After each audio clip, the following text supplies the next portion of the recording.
Bem-vindo, André. Muito obrigado por estar aqui hoje com a gente, por ter participado do projeto. O seu som eu estou ouvindo super bem, a imagem também está ótima, fica tranquilo. E agradeço muito. Para a gente é um privilégio enorme você estar aqui hoje, trocando sobre os conhecimentos, informação, um grande mestre da gravura. E eu convido você, antes de mais nada, a falar um pouco da sua trajetória. Já sei que você está ansioso aí, querendo falar alguma coisa aí, me corrigir, eu acho. Eu estava ansioso para ver se funcionava essa tecnologia, que para mim é tudo muito novo. Assim, eu sei falar no telefone, claro, mas mexer, fazer live e tal, para mim tem uma certa dificuldade. Mas vamos em frente. Eu só tenho que agradecer a você, Renato, e a Talimara por esse projeto das gravuras, né? Dando esse presente para a gente aparecer nas mídias sociais com mais explicações, né? Dando oportunidade para o Brasil, que é tão gigante, tanta gente boa fazendo gravura, e oportunizar isso é maravilhoso. Obrigado e parabéns pelo projeto. Bela iniciativa. É um projeto que surpreendeu a gente também pela riqueza e pluralidade dos trabalhos. Mas, até falando um pouco nisso, na pluralidade, uma coisa que eu acho que seria legal você comentar um pouco, assim, para começar a conversa, é técnica. Porque eu acho que você faz muita Chilo, né? A sua linguagem que você mais tem afinidade é a Chilo. E a gente nota que ainda é muito assim dividido, né? Às vezes tem o pessoal mais da Chilo, o pessoal mais do metal. E eu queria que você pudesse comentar um pouco sobre isso, se foi uma questão técnica ou uma questão de mais facilidade de ateliê para fazer Chilo. Como que foi esse caminho que você foi parar tão específico na Chilo? Ô, Renato, e meus queridos que estão aí nos assistindo, você explica o amor? Vocês explicam o amor? Foi paixão à primeira vista. A Chilo que me escolheu. Eu tenho 43 anos fazendo Chilo. Passei por algumas técnicas, mas eram amantes. E eu voltava sempre para o amor da minha vida, que era Chilo. E nela estou há 43 anos. E é como amor, não se explica, a gente sente e faz. Tentei, comecei pela pintura no finalzinho dos anos 70. E aí eu conheci, através do Ciro Fernandes, gravador Ciro Fernandes, a xilogravura. E nunca mais eu parei. Então, lá se vão nesses anos todos, me aprimorando, porque técnica, você com o tempo acaba esquecendo dela, e você desenvolvendo, lógico que você aprende cada dia mais, mas tem que estar trabalhando. Porque a inspiração, inclusive, pega você trabalhando. Não é eu acordei e tive uma inspiração. Pode até acontecer, mas é raro, é muito raro isso. Então, ela te pega trabalhando, um trabalho chama o outro, porque não existe gravador de fim de semana.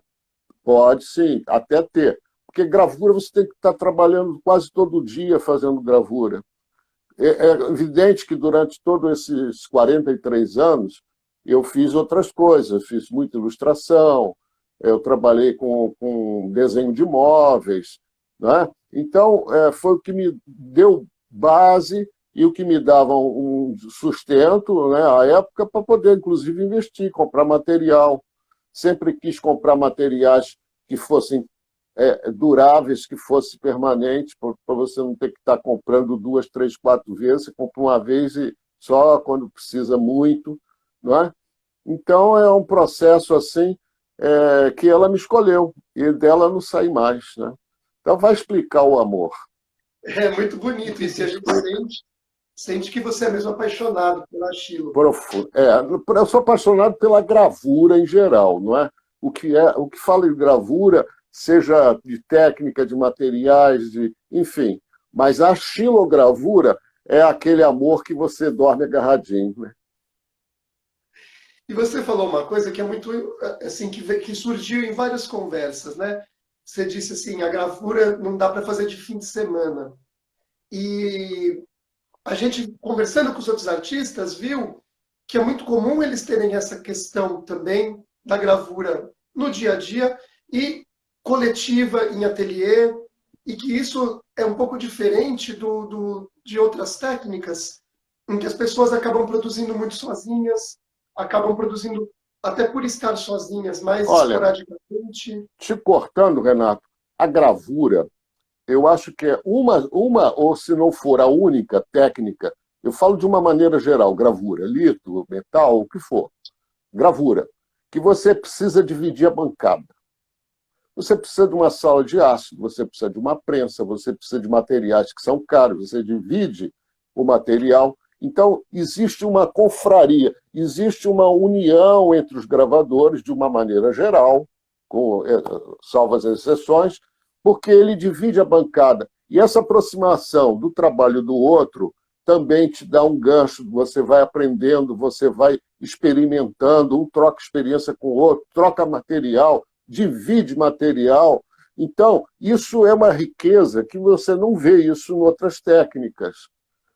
Apesar da gravura ser muito intimista, você está focado ali na tua bancada trabalhando, não é? Mas chega na hora da prensa, você tem que dividir, chega na hora do ácido, salvo quando você já tem anos de carreira e tal, aí você prefere trabalhar sozinho. Mas o coletivo é muito bom. E a gravura permite isso.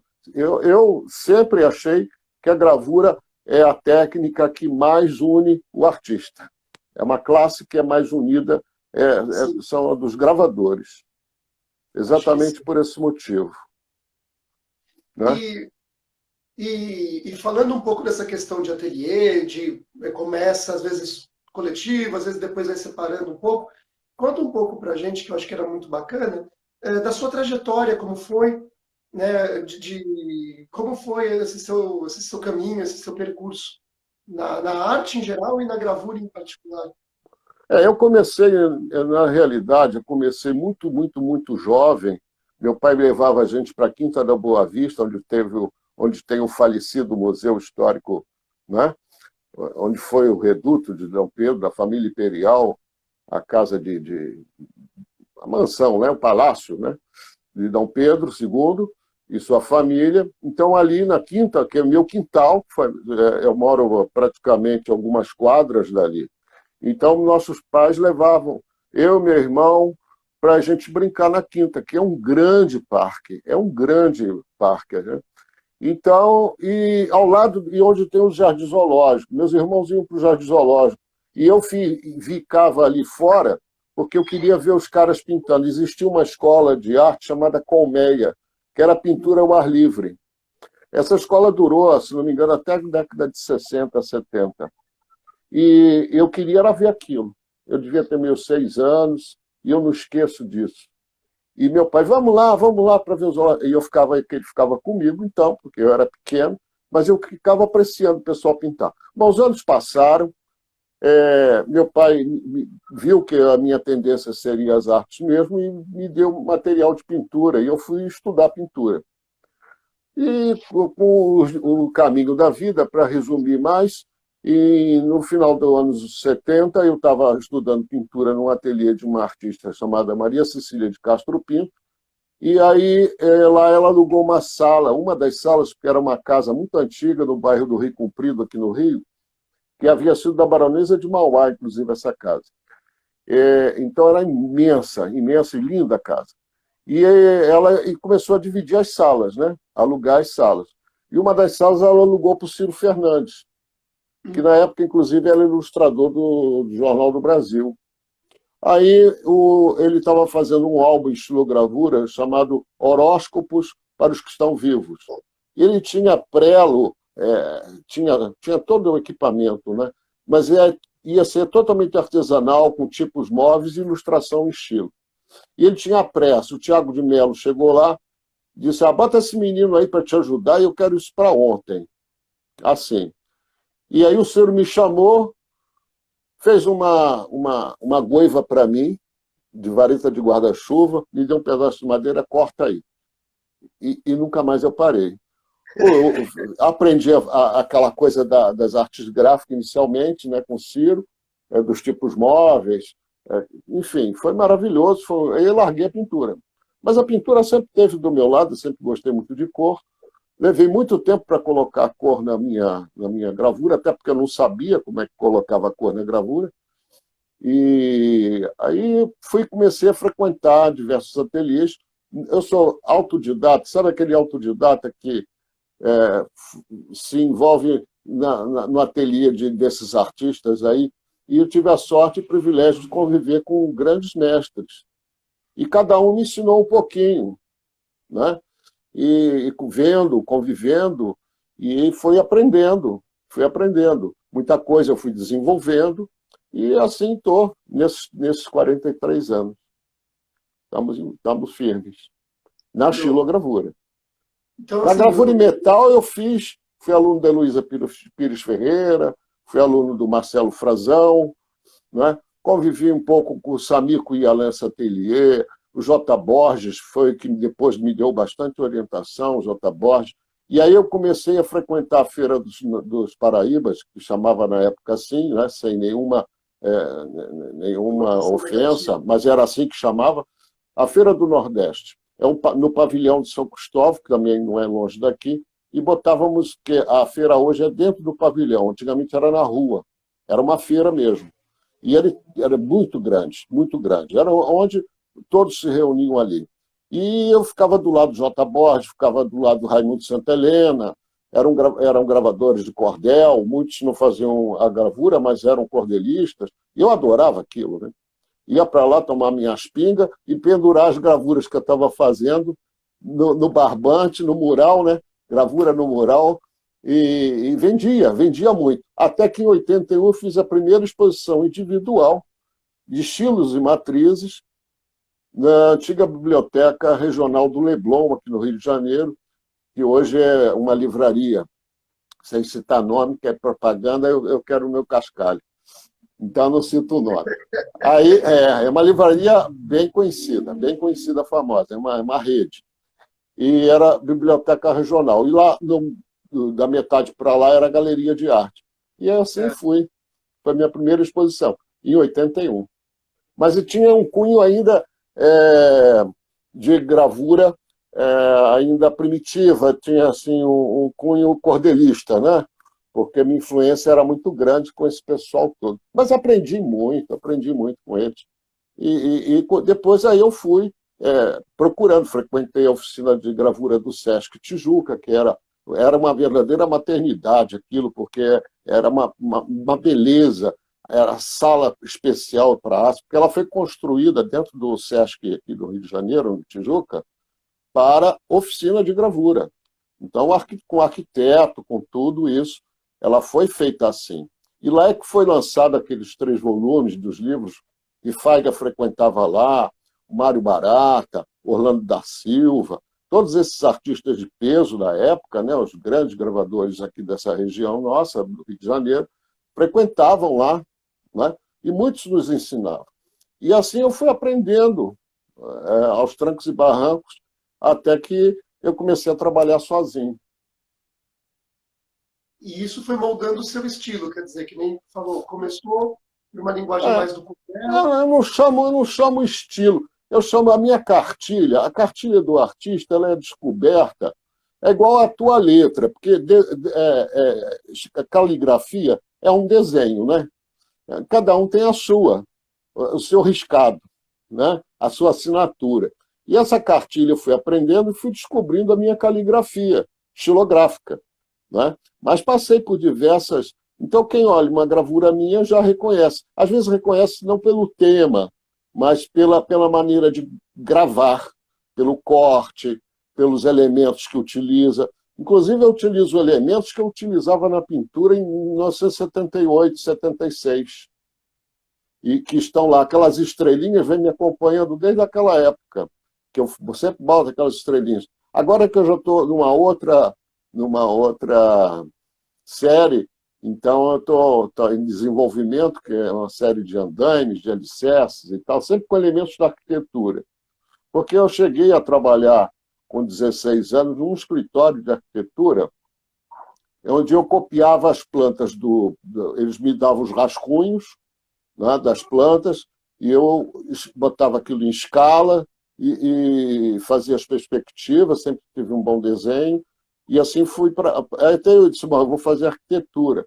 Mas aí desisti da arquitetura, comecei a trabalhar para ganhar meu dinheiro, jovem, e ao mesmo tempo fazendo gravura, né?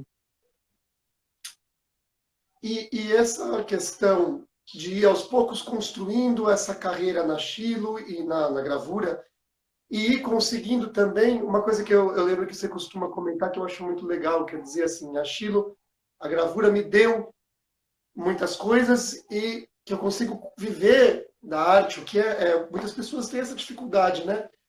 Eu queria que você falasse um pouco sobre isso, até porque é legal para quem tem esse assunto, às vezes, principalmente jovem artista, é muito distante, é muito mistificado isso. E você é uma pessoa totalmente pragmática, eu acho, nesse ponto. Quando eu acho que primeiro você tem que acreditar naquilo que você faz, ser você mesmo.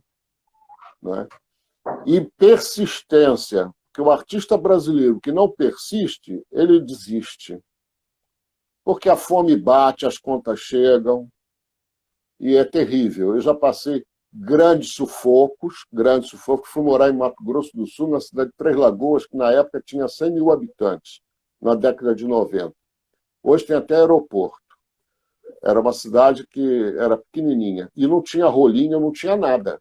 Nada. Meu primeiro rolinho que me deu foi na década de 70, foi o gravador Marcelo Soares, que mora lá em João Pessoa.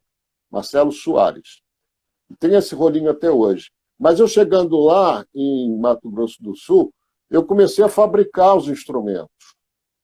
Eu ia pedir tinta nas gráficas, um pouquinho de tinta, mas não deixava. Aí, para ganhar dinheiro, vocês vão até rir. Eu fui trabalhar em jornal, fui trabalhar em rádio, acabei virando radialista, tinha 4 programas de rádio, não é? A grande maioria ao vivo, para ganhar dinheiro, para poder sobreviver. Mas passei muito sufoco, comi muita mandioca e tomei muita água clorada, porque não foi fácil, não. Depois dali, aí sim, aí eu comecei a vender meu trabalho, fazer um trabalho aqui, um trabalho acolá, e sempre mais persistência. Agora, é difícil, porque a gravura, você, como Senefelder, pai da Lito, dizia, você aprende a fazer uma litografia em 1 ano. Aprende. Ou até menos, né? Um pouco menos. Mas fazer uma litografia, você leva, às vezes, 5, 6 anos, para você ter um trabalho consistente. Ou mais. Tem gente que trabalha a vida inteira e não tem esse trabalho consistente. Mas é a persistência. Mesmo que você não esteja gravando, vá, reveja trabalhos seus, desenhe todo dia, pelo menos. Né?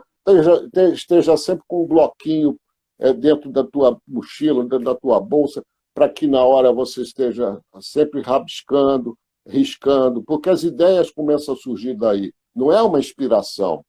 Né? Aí você vai produzindo, vai fazendo outra coisa também para ganhar dinheiro. Isso é muito natural, infelizmente. A nossa profissão não é regulamentada, nós não temos direito a nada, né?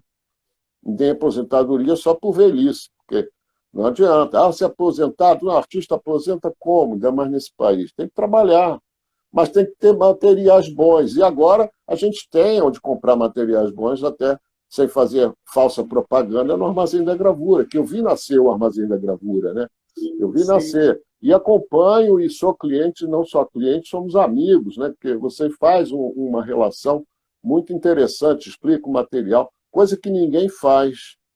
E então, aos poucos, eu pude fazer, porque uma outra coisa que eu aprendi também é que 10% do que eu ganhava, hoje em dia eu já não posso fazer isso, porque não tenho necessidade também de fazer isso, mas tudo 10% ganhava, vendia uma gravura, suponhamos, R$ 100, 10%, R$ 10 eu comprava de material. Precisando ou não precisando. Então, quando vendia muito, era festa. Né? Mas eu fiz muito sacrifício. Porque tem que fazer sacrifício. Tu quer realmente, acredita naquilo, quer insistir, vai fazer ilustração, começa a se articular, frequenta as exposições, começa a ler, vai estudando, vai desenvolvendo e desenhar todo dia. Não desanime, nunca. Se você acredita nisso, não pode desanimar. Nisso e qualquer outra profissão. Meu filho se formou em jornalista, nunca trabalhou como jornalista. Não quer dizer nada. Você pode se formar e amanhã está aí trabalhando com Uber sem desmerecer, vendendo pipoca, seja o que for, todo trabalho é digno. Mas para ser artista tem que ter persistência. Resistência, é uma arte de resistência. É uma arte de resistência. Olha, você corta o André porque ele fala muito e ninguém me aguenta falar mais do que 1 hora, não. Ao contrário, a gente está aqui querendo puxar tudo que pode. Eu vou aproveitar e vou te fazer uma pergunta. Você fala muito dos lugares que você frequentou, né? Morou, e no seu trabalho tem muito forte essa característica de lugares, elementos arquitetônicos, bairros. E eu pergunto, o Rio de Janeiro, para você, me parece ser uma coisa muito forte, essa ligação.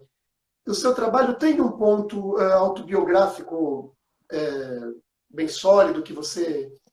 Olha, Renato... Isso não é algo que não...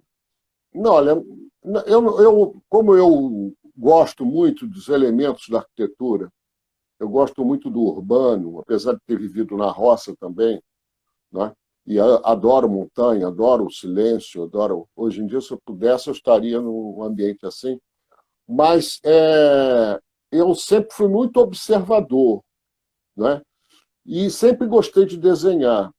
Então, cada cidade que eu rodo, e que já rodei esse país quase todo, por causa da xilogravura, eu devo praticamente tudo que eu tenho, tudo que eu sou, à gravura. Principalmente a xilogravura. Tudo, tudo, tudo que você possa imaginar. Então, eu observava e desenhava na rua todo dia. Sempre, sempre, desenhava todo dia. E aí fui buscando esses elementos e construindo a minha poética. Né? Mas não tem assim um lugar... Por exemplo, eu morei em Curitiba há 5 anos. Mas a arquitetura lá não é o que me interessava. O que me interessava era o todo, o que aquilo podia me dizer, né? E um elemento aqui, um elemento acolá. Inclusive, a série Estilosidades nasceu em Curitiba. Né? Nasceu em Curitiba. Eu fiz 10 anos essa série. 5 anos lá e o restante aqui no Rio. Quer dizer, então... em Mato Grosso do Sul, eu comecei a fazer o quê? Os bichos, foi aquela série dos bichos que eu tenho, que inclusive é uma série premiada, inclusive o meu primeiro prêmio internacional, que foi na Espanha, foi com a série dos bichos. A série dos bichos está exposta no Museu Oscar Niemeyer, lá em Curitiba, elas pertencem ao acervo. Então, não tem nada a ver com Curitiba, mas são gravuras importantes da minha história. E elas nasceram lá em Mato Grosso do Sul. Quer dizer, é aquilo que eu estou vivendo na hora, né? É aquilo que eu estou vivendo na hora. Aqui agora, eu estou começando com essa série dos andames. Também não sei explicar isso, não. Isso aí eu deixo para os críticos ou para quem quiser falar sobre o trabalho. Sempre eu peço alguém para escrever. Eu nunca escrevo sobre mim. Né? Eu me conheço bem, porque eu tenho espelho, interno e externo, né? Mas eu falar sobre o meu trabalho, eu não consigo falar dele, não. Entendeu? Deixa essa poesia para... Porque se o trabalho, eu acho que não precisa explicar. Você gosta ou não gosta? Sente ou não sente? É aquilo que eu falei, igual o amor. Bateu, olhou, apaixonou, gostou, pronto. Quando não bate, porque ninguém é obrigado a gostar do teu trabalho. Entendeu? Tem que haver uma identificação. Né? Então, eu faço para mim o trabalho. Primeiro, para mim. Se eu gosto, eu ponho na praça. Aí vai para mercado. Vai para museu, vai para exposições. Né? Se eu não gosto, ou eu deixo ele decantando, fica no cantinho decantando ali e tal, eu olho. Não, isso aí não está bom. Ou não pego mais ou destruo. E quanto material já joguei fora? Papel, então, fiz papel, madeira, né? Mas eu trabalho também com todo suporte. Trabalho com linóleo, com MDF, com Duratex, o que tiver para trabalhar. Porque essa desculpa de dizer, eu não trabalho porque não tenho boa goiva. Ora, aprenda a afiar a goiva, procure comprar uma só, mas boa. Tinha uma gravadora, que eu não lembro agora o nome, daqui a pouco eu vou lembrar o nome dela, que ela só tinha uma goiva. E essa é verdade, ela só tinha uma goiva em V. Ela fazia toda a estilo dela com aquela goiva em V. Foi premiada, foi tudo. E rodando esse Brasil todo, dando oficinas, né? Dando oficinas do Iapoque ao Chuí. E isso me deu também uma, uma abertura, um leque dessas observações, né? Como é que se porta, a cidade se comporta, como é que ela se abre em função das pessoas, né? Então eu sempre fui meio cigano, assim, porque o nosso trabalho, principalmente do artista plástico, né? Artista visual, gráfico, ele vai para onde a arte dele vai com ele, né? É como o meu caso. Eu, quando fui para Mato Grosso do Sul, eu só levei uma caneta, um lápis e um bloco. Não tinha material. E não deixei de fazer estilo. Busquei caminhos, busquei recursos, né? Fiz de vareta de guarda-chuva antigo, que o Ciro Fernandes me ensinou. Fiz com aro de bicicleta, com agulha, porque tudo que você arranha, grava. Então usa a tua criatividade, desenvolve, vai, se mete, né? Acorda, vai para o ateliê trabalhar. Mesmo que você não faça nada, fique vendo, vai ler um livro sobre aquilo, vai ficar visualizando, as ideias vão acontecendo, né? Daqui a pouco vem o boom, aí você consegue fazer. E trabalhar com o que tem, né? Trabalhar com o que tem, com o que pode ter, né? Buscando recursos, né? E a coisa da coletividade, né? O ateliê coletivo, que é fundamental para o gravador que está começando. Primeiro, por causa dos materiais, que pode ser usado ali por todos. E segundo, que você pode dividir também a compra de uma lata de tinta, entendeu? Compra um pacote de papel de vídeo, vai experimentando de tudo. Sim. Porque, na realidade, ateliê é um laboratório. Esse papel não deu certo, por que não deu certo? Essa tinta não secou, por que não secou? O que está acontecendo? Botei isso, botei aquilo, botei aquilo. É igual fazer um bolo. A receita é a mesma. Para um e errado para o outro. Quer dizer, você falou, mas por que a gente fez a mesma coisa? Por que o seu ficou bom e o meu não ficou? Agora, a maneira como você grava, isso aí ninguém te ensina. A poética é sua e a maneira como você grava. Eu posso te ensinar a você escrever, mas eu não vou escrever para você. A letra é sua, não é? O desenvolvimento artístico é seu. Eu costumo mostrar caminhos. Olha, vai por aqui que fica melhor. Eu quando dava aula, eu dou ainda um pouco de aula. Dou não, vendo aula, né? Porque não dá para dar nada hoje em dia. Aí quando você vende a aula, aí você, mostra o caminho para o aluno. Não vai por aí porque vai ser mais complicado, a dificuldade serão maiores. Porque sem uma pessoa orientando, muitas vezes, você corre o risco de desanimar, desistir, porque não sabe afiar uma coisa. Quantas pessoas eu já vi desistir da estilogravura porque achou dura, não é ruim, não é gravura, não é ruim, não é dura, é porque o instrumento tá cego, tem uma goiva que não é aço, que não dá fio, a madeira é errada, entendeu? Então, você, no coletivo, você aprende essas coisas que vão fazer com que o teu trabalho flua melhor, né? Eu não acredito no trabalho fácil. Nada é fácil para o artista. Aliás, nada é fácil para ninguém, né? Então, e se eu conquistei alguma coisa, foi com muita luta, muito trabalho e resistência. É aquilo que resiste. E você segue, é muito legal isso, porque você, vamos dizer assim, segue divulgando muito a gravura com os cursos, com as exposições.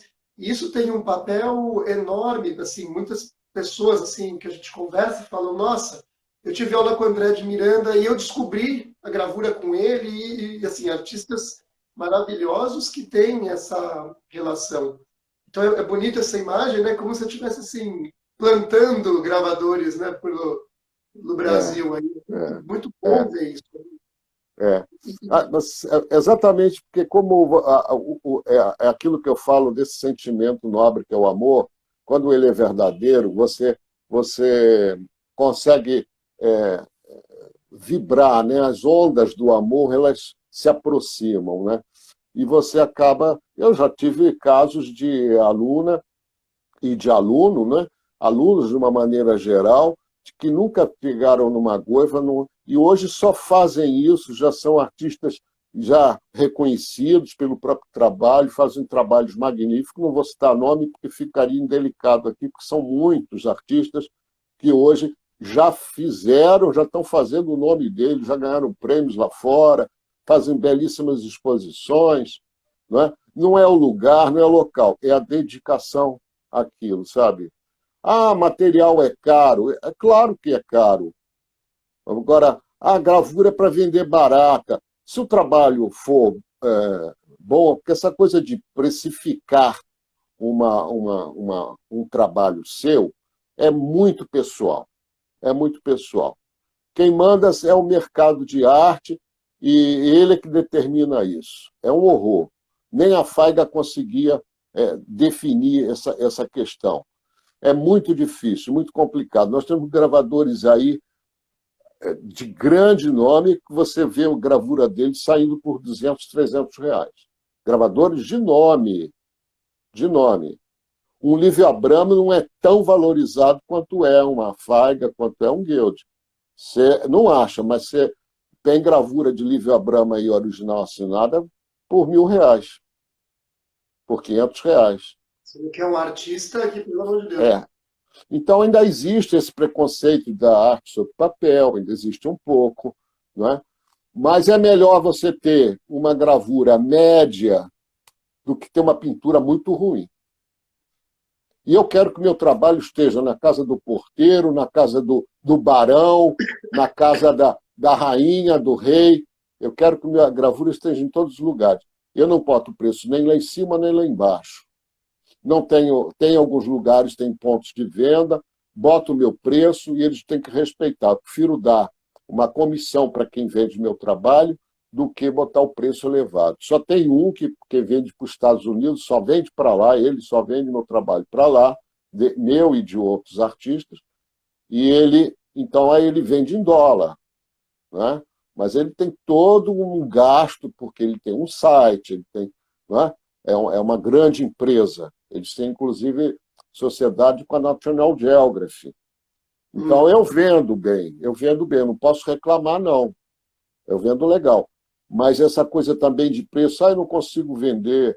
Começa a trabalhar, vende devagar, sem pressa. Porque se você trabalhar para vender, pensando, estou trabalhando para vender, vai quebrar a cara. Vai quebrar a cara. A laranja vai apodrecer e tu vai ter que jogar fora. Então, antigamente, por exemplo, eu fazia 100 cópias, né, 100 exemplares. Não precisa você fazer edição completa de uma vez só. Vou guardar esse papel aonde? Papel estraga, fuga, dependendo do armazenamento. Então, o artista ele também tem que ter, o gravador principalmente, ele tem que conhecer esses meandros, esses detalhes da gravura, da burocracia da gravura. Entendeu? Respeitar isso. Você pega trabalhos aí de artista, quando eu dou aula, uma coisa que eu brigo muito com o aluno é não sujar o papel. A pessoa vai comprar uma gravura toda borrada, toda suja, entendeu? No verso, tudo cheio de tinta. Quer dizer, esses cuidados o artista tem que ter. O papel pode não ser bom, mas a gravura limpa, bem impressa. Então, ele tem que aprender técnica. E, para aprender técnica, ele vai levar algum tempo, sim. Sim. Entendeu? Vai camelar, vai repetir, vai dar errado, vai tentar de novo. Gasta material. Claro, não é a caneta que é boa que vai sair um bom desenho. Não é isso. Não é isso. Não é a boa tinta que vai sair uma boa estilo. Não é isso. Né? E não é pelo tamanho também, porque Mona Lisa é pequenininha e é famosa. Então, é a qualidade de uma maneira geral. Saber como é que você moldura, como é que você conserva isso, como é que você armazena esse papel que você vai comprar. Porque material é caro. Não deixar a goiva cair no chão para não quebrar a ponta, não perder o fio. Ter esses cuidados com o teu material. Né? Ter o cuidado de registrar a tua gravura. Né? Fazer essa parte burocrática, a história da vida da gravura. Existe a gravura efêmera, nada contra. Nada contra. Né? Mas eu ainda acredito na arte pela existência dela, pela permanência da arte. Né? Eu admiro alguns trabalhos, tem muita coisa ruim por aí, mas eu admiro e eu prezo e preservo a permanência da arte, porque é através dela que se conta uma história. Não adianta você filmar, fotografar, porque isso também vai se perder. Papel resiste aí milênios. Sim. Já visto os papiros, né, que tem 2.000 anos, 3.000 anos. Né? Então, essa bobagem de dizer porque eu trabalho sobre papel, papel estraga, isso é besteira. É porque você não tá sabendo armazenar, você não sabe a tinta melhor, como é que você vai guardar isso na mapoteca, sem pastas. Aí tem uns que chega, bota fita durex para prender o papel na moldura, não bota paspatu, bota coisa ácida, a gravura em 1 ano está acabada, deixa perto do sol. Papel, uma hora no sol, ele envelhece 100 anos. Ele quebra toda a fibra dele. E essa série, por exemplo, da Chulosidade, foi um trabalho profundo de pesquisa, porque eu imprimia sobre anúncios do classificados de lançamento de prédio de jornal. Eu tenho gravura desde 2007, quando eu comecei essa série, está perfeita. Perfeita. Você não diz que aquilo é impresso em jornal. Sim. Não tem um amarelado. Bota um jornalzinho assim do lado de fora na luz para você ver como é que ele fica no dia seguinte. Aí eu fui estudar como é que eu ia preparar esse jornal, como é que eu ia fazer, o tipo de cola que eu ia usar, o tipo de tinta que eu ia usar. Então, o artista ele tem que ser um pesquisador. Então, tem que estudar. Tem que estudar. É igual na gravura em metal, mais ainda, porque você depende do clima, da cidade que você mora. Né? Então, o aço se comporta de maneira tal. Então, olha, é uma profissão linda, maravilhosa, mas requer muita dedicação, realmente. E falando um pouco desse aspecto técnico, você comentou um pouco sobre as cores que foram entrando no seu trabalho. E os trabalhos, por exemplo, que você mostrou, a parte da cor é super importante, é maravilhosa. Queria que você falasse um pouco como foi esse processo, tanto do ponto de vista poético, para essas cores entrarem, como também do ponto de vista técnico, para trabalhar com os registros e tudo mais. Mas então, é uma história interessante, porque eu tive algumas aulas com Augusto Rodrigues. Ajudei ele a fazer algumas coisas, e o Augusto me ensinou muito. Ele dizia que na gravura do Guild, a cor entrava pela fresta da porta. O Nilton Cavalcante, com quem eu também convivi, e que foi aluno do Guild, disse que o Guild tinha rolinhos assim, bem pequenininhos, e imprimia com a unha em alguns lugares, tirava o excesso da tinta da matriz para poder sair aquilo, um cinza, aquele preto mais clarinho. Né? Cada gravura impressa, o Samico levava um dia para imprimir um exemplar. Eu não chamo muito cópia, não gosto de chamar cópia, eu chamo exemplar. Porque não sai, como é um trabalho artesanal, um exemplar não é exatamente igual ao outro, porque senão é uma coisa mecânica. Se você está na prensa, tudo bem. Aliás, eu não gosto de usar a prensa para fazer estilo. Tenho, mas eu uso muito raramente. Igual a colher de pau, porque você tem um domínio da impressão. Né? Você sente melhor. E aí ninguém vai te copiar também. Né? Então, a cor começou assim. E aí eu queria fazer cor, não sabia como. Quando eu fui morar, eu fazia, mas fazia de maneiras erradas. Como eu não fiz faculdade, aí um dia, quando fui morar em Curitiba, eu já conhecia ele, aqui do Rio, o Orlando da Silva. E ele tinha um ateliê lá em Curitiba. Ele, em 5 minutos, ele me ensinou. André, você quer botar 50 cores aí, eu vou te dizer agora como é que você faz isso aqui. É assim, assim, assim, assim. Assim, em 5 minutos. E eu desinvestei a fazer, ficaram maravilhosas, comecei a desenvolver mais, né? Aí eu comecei a fazer muito matriz perdida, mas o registro certinho, perfeito, né? Enfim, sem. Aí o tipo de papel também influencia muito, né?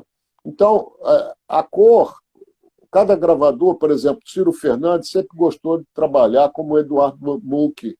O Munch trabalhava com a matriz recortada, segundo historiadores falam, né? Que depois ele encaixava igual um quebra-cabeça, em tinta separada, e monta igual um quebra-cabeça. E o Ciro Fernandes faz isso muito bem. Ele até tem vídeos no Instagram mostrando. E também aprendi isso com ele, né? De recortar. Mas só que fica aquela linha branca, e eu não curtia muito. Aí depois eu comecei a desenvolver a técnica da cromoxilogravura, uma matriz para cada cor. Aí comecei a fazer. Mas eu queria fazer a matriz perdida e sempre não dava certo. Até que o Orlando da Silva me explicou. A matriz perdida, né? O taco perdido. Aí eu gostei muito mais do que utilizar 4, 5 pedaços de madeira, 4, 5 para fazer... Não, aí eu disse, não, já a matriz perdida resolve isso tudo. Eu tenho gravura de 8 cores, perfeitas. Perfeitas, né? Então, esse processo é legal, porque eu tive esse privilégio, né? Sim. Mas eu acho que se o artista, mesmo sendo jovem, hoje em dia, nesse mundo contemporâneo, se buscar ajuda... Eu, por exemplo, eu nunca me neguei a explicar nada para ninguém, mesmo não ganhando nada. Me telefonam, me mandam um e-mail, eu respondo. Tanto que eu criei um canal chamado Xilogravura e Companhia, que é no Facebook, hoje são 11.500 pessoas, né?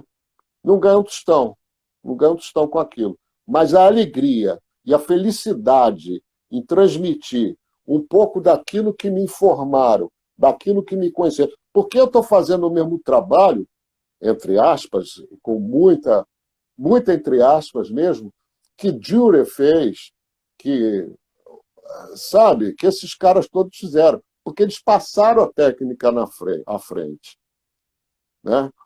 Parafraseando Paulo, o conhecimento sem você passar adiante é morto. É morto. Então, eu não quero que a xilogravura ela se perca. Então, eu explico. Às vezes eu dou até pitaco em comentários de terceiros. Olha, pela minha experiência, se você fizer assim, ficaria melhor. O cara experimenta. Mesma coisa foram dicas de papéis que eu desenvolvi e comecei a estudar muito papel. Aí comecei a indicar papel, né? Que também me foi indicado pela Maria Bonomi, em conversação assim de cafezinho. Ela disse, não, eu uso papel tal, experimento, está aqui o endereço. Isso não é bonito, cara? Isso não é bacana? Se ela passou para mim, por que eu não posso passar para terceiros? Para colegas meus que vão dar continuidade nesse trabalho, né? Então, eu acho fundamental, não é só... É o processo lento, mas ele tem que ser assim. Você não se preocupa. Quem quiser perguntar alguma coisa para mim, eu só não vou responder se eu não souber. E se eu não souber, eu vou querer aprender para poder responder e para mim também. Você aprende todo dia. Aprendi muito com aluno também. Então é isso. E isso é uma coisa que eu acho que sempre me marcou muito em relação a você, essa abertura e esse prazer em compartilhar o conhecimento. O conhecimento não tem que ficar preso, ele tem que ser dividido. E a gente, é muito comum na loja passar por isso, né? As pessoas às vezes acabam chegando na gente com perguntas, e eu falo, eu não sei, mas a gente procura pesquisar ou perguntar para outras pessoas, e a gente vai aprendendo assim. Mas é porque você também é gravador, e você tem cupim na veia, tem cupim aí dentro, entendeu? Então você é gravador também, né? Você é brocado, tem broca aí dentro. Quer dizer, então é por aí, porque quem é gravador de natureza sanguínea, né? tem pó de serragem aqui dentro do sangue, entupindo essas artérias e até o cérebro, né? Ele passa para as pessoas. Não é só porque você vende, é o teu ganha-pão, isso é uma coisa.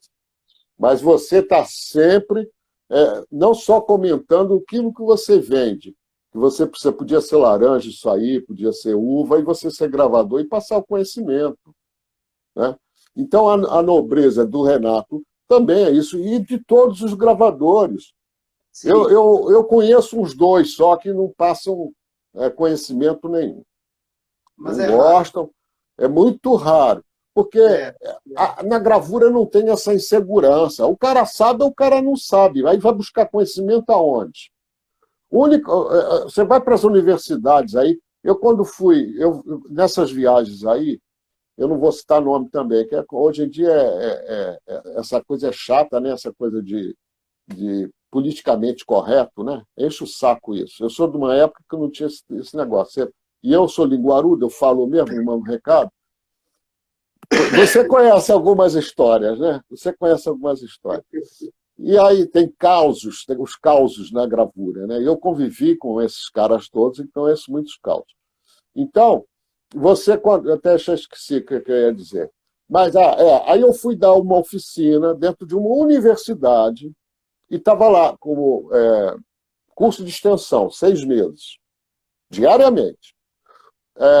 Bom, no programa estava lá, buril raiado. Eu vou dar a técnica de buril e vai entrar o buril raiado. Pois bem, aí a alta cúpula veio falar comigo, olha, André, não pode, porque nós não trabalhamos com buril raiado aqui na continuidade do curso normal, não trabalhamos. Aí vocês não trabalham por quê? Não, nós até temos o buril raiado, a gente tem buril, a gente usa mais para gravura em metal. Então, nós não, vão sim, senão eu não vou dar aula nenhuma. Por quê? Fala a verdade, se abre, nós não sabemos afiar. Então, senta o bumbum aqui na cadeira, e eu vou pegar um buril raiado meu aqui na pasta, e vou te ensinar em 5 minutos como é que se afia um buril raiado. Olha, quando acabou a oficina, eles começaram a usar buril raiado, direto, foram trabalhos maravilhosos. Mas não sabiam usar, não sabiam afiar.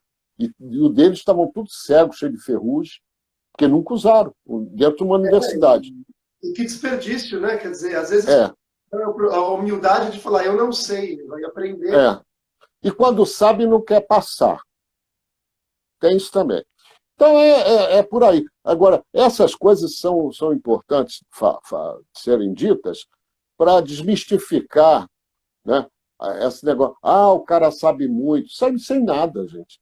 A gente passa, esquece, volta. Quando precisa daquilo ali, a gente volta a aprender de novo, fazer de novo.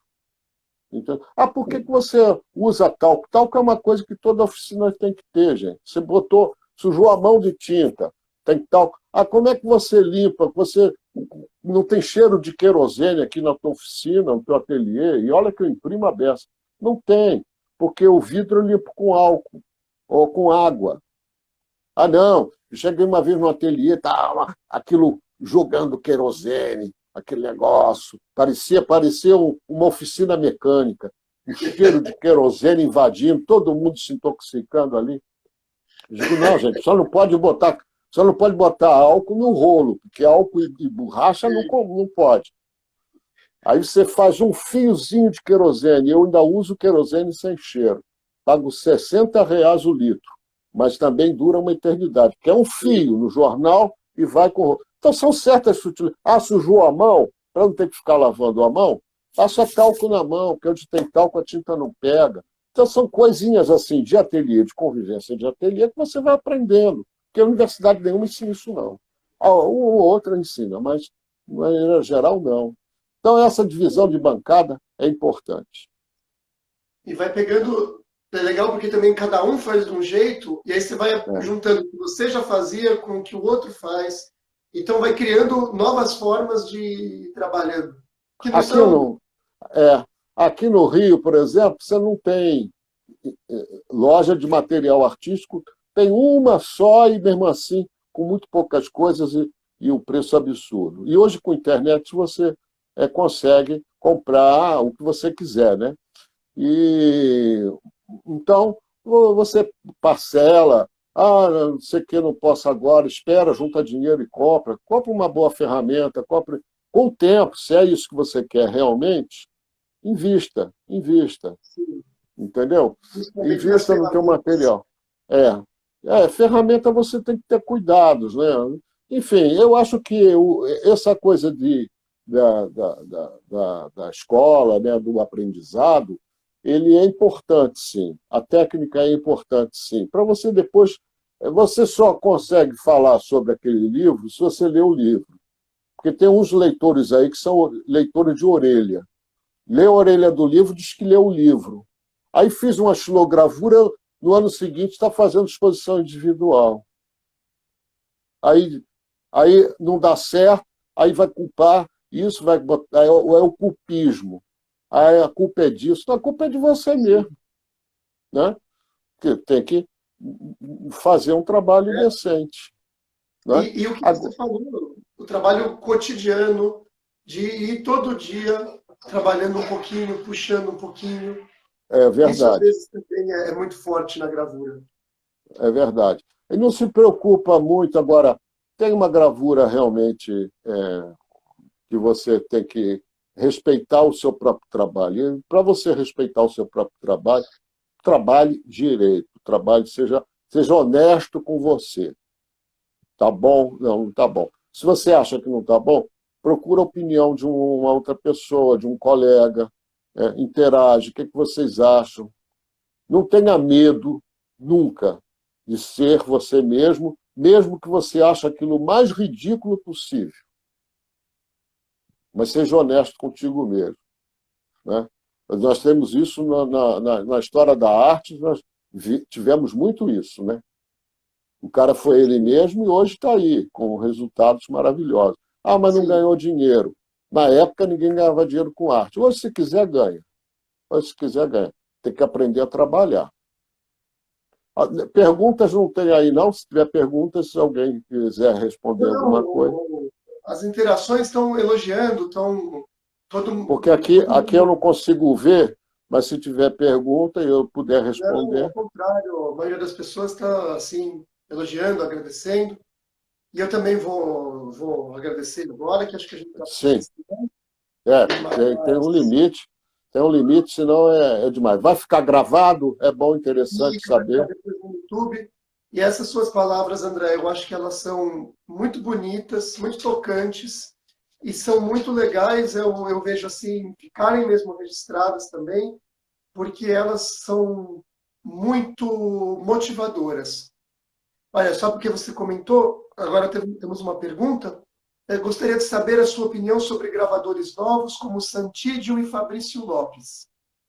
Aí eu Não sei se você... acho, eu não conheço pessoalmente, mas conheço sim já o trabalho dele, já vi de perto, inclusive.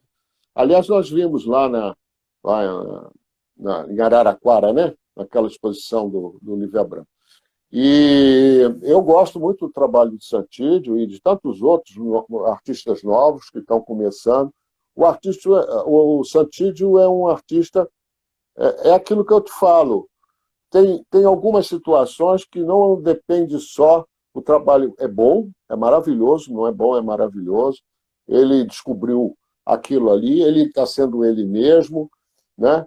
É claro que para os invejosos vão dizer, está copiando não sei o quê, está fazendo não sei o quê. Não, ele foi ele mesmo e deu certo. E deu certo, encontrou um mercado por aquilo.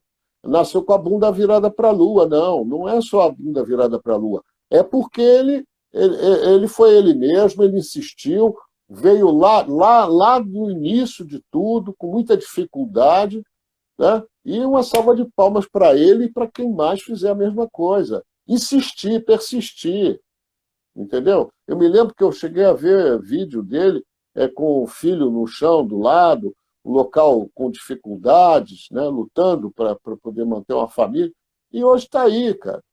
E ainda bem que isso é possível. Sim, E é possível, sim. É só querer. É só querer. Agora, se você não acredita no teu taco, vai procurar fazer outra coisa. Vai fazer outra coisa que também é nobre. Mas aí, entendeu? Se você não acredita, acha que aquilo ali para você, não é. Porque nem todo mundo nasceu para fazer isso, né? Nem todo mundo nasceu. Porque às vezes você apresenta um desenho e diz assim, vou fazer estilo. Às vezes aquele desenho, aquela ideia, vamos dizer assim, porque tudo pode ser transformado em gravura, a técnica é o que menos importa, depende da maneira como você vai expressar isso. Mas tem pessoas que às vezes insistem que determinadas ideias ficariam melhor em estilo, ficariam melhor em lito, ficariam melhor em... Isso aí, com um orientador, não vou chamar de professor, mas um orientador vai te colocar, às vezes você experimenta, eu acho que isso fica melhor na técnica tal. Né? Eu, por exemplo, quando comecei na gravura em metal, lá nos anos 80, eu achava aquilo uma trabalheira dos infernos. Achava uma trabalheira danada. Eu queria ver o resultado. Então não é minha praia. Entendeu? Ah, açúcar, sal, bota fogo, bota breu, é não sei o quê, é ácido, é o diabo a quatro. Mas tem gente que é apaixonada por isso. Eu cheguei e disse, não, eu fiz, tenho ainda as matrizes guardadas, não deu certo, eu não tinha paciência, já queria tirar antes do ácido, entendeu? Não dá certo, é meu temperamento. Então busque o teu temperamento dentro daquilo que você mais... Vamos embora, porque senão eu falo muito. Mas tá bom. Fizeram mais uma pergunta aqui. Antes o Joacir elogiou, falou que sou embaixador da gravura aqui da gente. Embaixador é ótimo. Embaixador é ótimo. Eu posso não ser um Livre Abramo para ir lá com um adito cultural no Paraguai, né? Que ele se mandou para lá para ser adito cultural, porque aqui a coisa estava ruim. Seria ótimo. Diga. Qual é a pergunta? O Roberto Tavares perguntou agora aqui, ele perguntou, nos anos 60 o Rio era uma referência na arte da gravura. E por que hoje em dia o Rio perdeu essa referência? Verdade. Como o Rio de Janeiro foi a capital cultural do país. Até porque aqui era a nossa capital do Brasil, né? E com a saída da capital, ladeira abaixo, como as coisas começaram a degringolar. E pouco se investiu em cultura. Mas teve uma época áurea da gravura no Rio de Janeiro. Mas as galerias começaram a fechar. A própria Ana Letícia, ela foi dona de uma galeria de arte e só vendia gravura. Ela dizia, eu vendo uma exposição inteira de gravura e ainda tem prejuízo, não dá para pagar o aluguel da loja. Então as coisas começaram a ficar mais difíceis. As oficinas começaram a fechar, porque não tinha como pagar. O Rio de Janeiro começou a viver uma ladeira abaixo muito grande em termos culturais, não só na gravura, salvo algumas locais, né? Mas privado. Né? Então, e outros centros culturais começaram a abafar, trazendo exposições internacionais. Então, aquilo foi apagando, foi apagando. E a culpa, eu acho que também, indiretamente, são dos próprios artistas. Por exemplo, o Sesc Tijuca tinha 9 galerias de arte. 9. Eram galerias maravilhosas. Roberto Tavares conheceu muito bem isso tudo aí. Tinha tudo que você possa imaginar em termos de gravura, e tanto que aqueles 3 volumes foram lançados pela Oficina de Sesc Gravura, foram livros maravilhosos, com depoimentos de artistas mais importantes que já existiram na gravura brasileira.